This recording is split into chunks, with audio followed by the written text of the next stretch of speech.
भाजप नाही. दलित मला सांगितलं जातं 3 लाख पेक्षा जास्त लोक आला तिथे.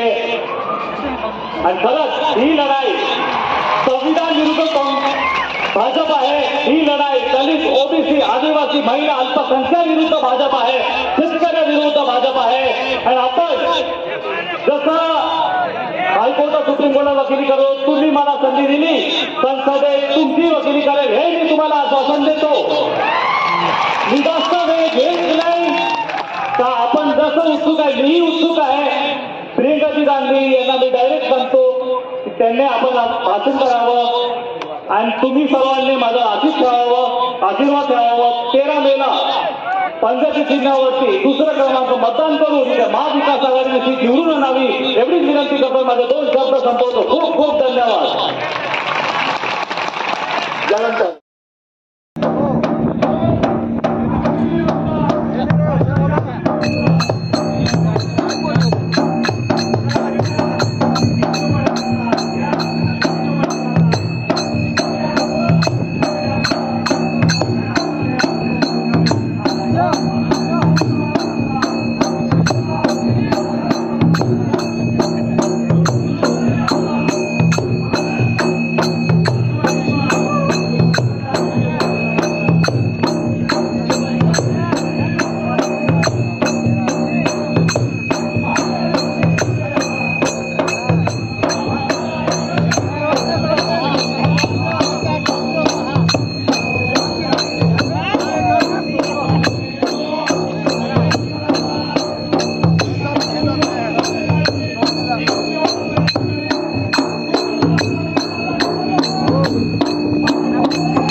लोकसभाची उमेदवारी दिलेली आहे असे ॲडव्होकेट पाडवी महाराष्ट्र प्रदेश काँग्रेस समितीचे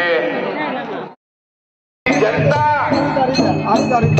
प्रश्न करत आहे. मोदी साहेब, गेल्या 10 वर्षामध्ये तुम्ही आणि तुमची सरकारने काय केलेलं आहे त्याचा उत्तर आम्हाला द्या. त्याचा उत्तर आम्हाला पाहिजे. आदिवासी समाजाला न्याय का दिला नाही? पीक मालाला भाव का दिला नाही? शेतकऱ्यांचा मालाचा भाव दुप्पट का केला नाही? बेरोजगार तरुणांचा हात हातात रोजगार का दिला नाही, असे अनेक प्रश्न. आणि गेल्या 10 वर्षामध्ये वाढत असलेली भयंकर महागाई का थांबवली नाही, हा प्रश्न या देशाची जनता आज मोदी सरकारकडे करत आहे. मित्रांनो, 10 वर्षापासून या देशामध्ये खोटे बोलून रेटून बोलून सरकार चालवणारी ही भाजपाची सरकार आता बाहेर काढण्यासाठी या देशाची जनताने निर्णय घेतलेला आहे. आपण सर्वांनी निर्णय घेतलेला.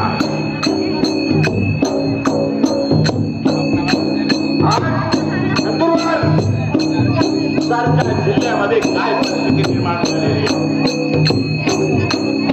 या विभागामध्ये भारत सरकारमध्ये मंत्री याच विभागाचे आहे.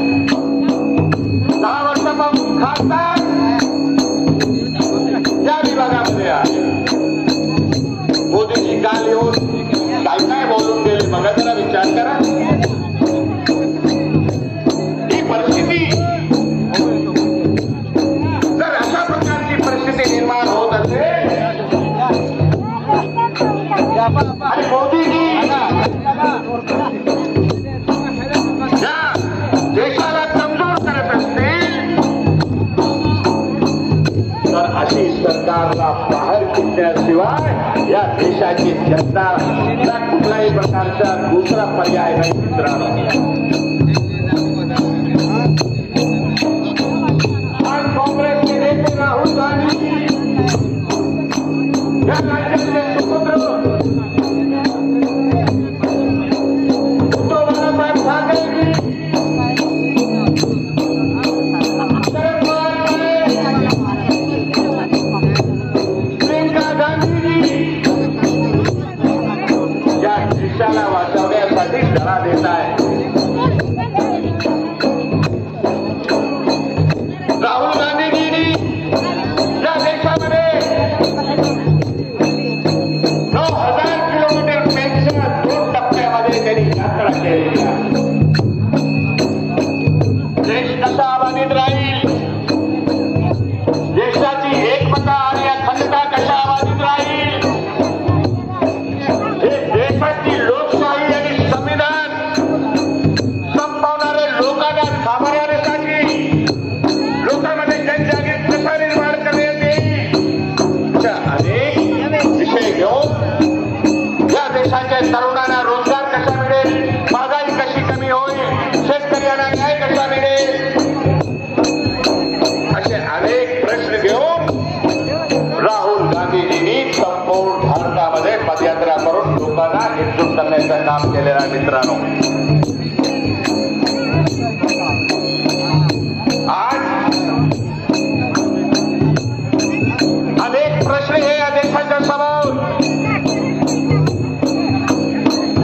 अनेक विषय आहे देशाच्या समोर.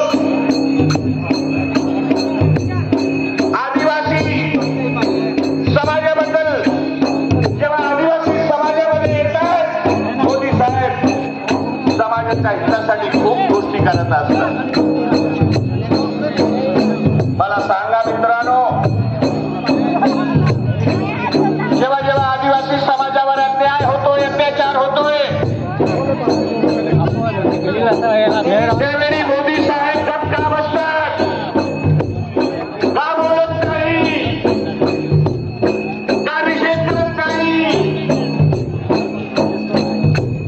हा आपण सर्वांनी समजून घेण्याची गरज आहे. मित्रांनो, मी पुढे जाऊन म्हणणार आहे की 1947 पूर्वी या देशाला अंग्रेजापासून स्वतंत्र करण्यासाठी जेव्हा या देशाचे हिंदू आणि मुसलमान, शीख आणि ईसाई आणि आदिवासी समाज, मागासवर्गीय समाज सर्वांनी मिळून जे लढा दिला होता या देशाला स्वतंत्र करण्यासाठी, आणि त्याच्यामध्ये यश मिळाला होता. आता सुद्धा या